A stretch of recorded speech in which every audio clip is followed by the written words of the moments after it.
He started in Reno because he was a much bigger fish in a littler pond. He'd say, here's $100,000.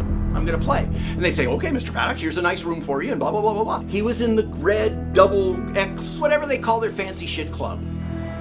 He wasn't doing it to get any richer. He was doing it because you get to hang out in the hotel, and it's nice, and the people bring you drinks, and they bring you nice fat shrimps, and you get to eat in really good restaurants. The goal was to gamble effectively enough to pay for all that stuff so it didn't cost him anything. When he needed to burn points, he'd go to their store and buy a bunch of crap.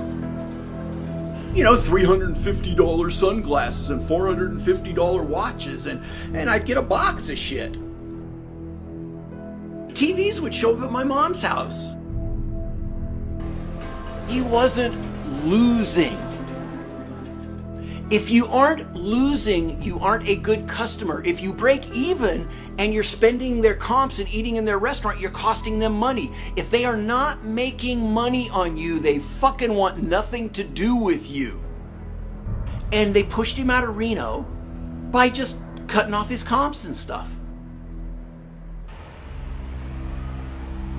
He's been staying in Las Vegas since '06. So we're talking about 11 years. Frequent visitor once or twice a month. I've got a picture of Steve holding a $250,000 check signed by Steve Wynn. When Steve came in, they said, oh, we've got your room, Mr. Paddock.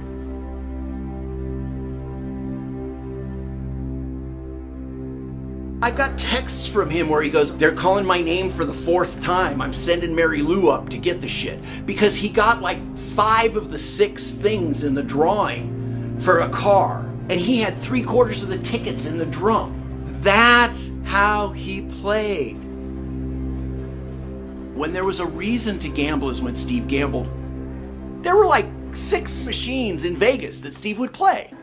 It had to pay out 98 point blah blah blah % on a flush. It was an equation that had to come out the right number at the end. That's why they talk, oh, he would go sit at a machine and lock a machine. Well, of course he fucking would. He wanted the best machine in the place. You know, Steve would gamble when there were 3x points. They didn't make any money on him.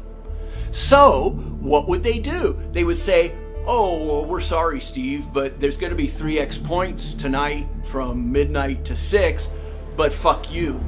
You don't get the 3x points. You cut a deal with somebody to be in their club. He had their highest level of comps because he gambled that much, and there's a list of shit that it says they will do for you. But of course, the little type at the bottom says we can fuck you at any time. They changed the deal. And then when they broke the deal, he was pissed. He wasn't as successful in gambling as he had been in the previous years. A substantial portion of his wealth had diminished, and that could have been a contributing factor. He was really, really angry with the gaming industry because they didn't play square with him. Steve gambled $1.6 million at the Mandalay in the week before he did this.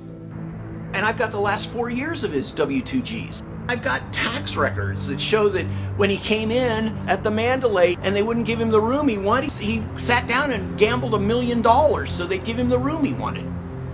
Las Vegas has billboards and happy shit they talk, blah, blah, blah, blah, blah, that they don't want gambling addicts and they'll help you and blah, blah, blah, blah, blah. Okay?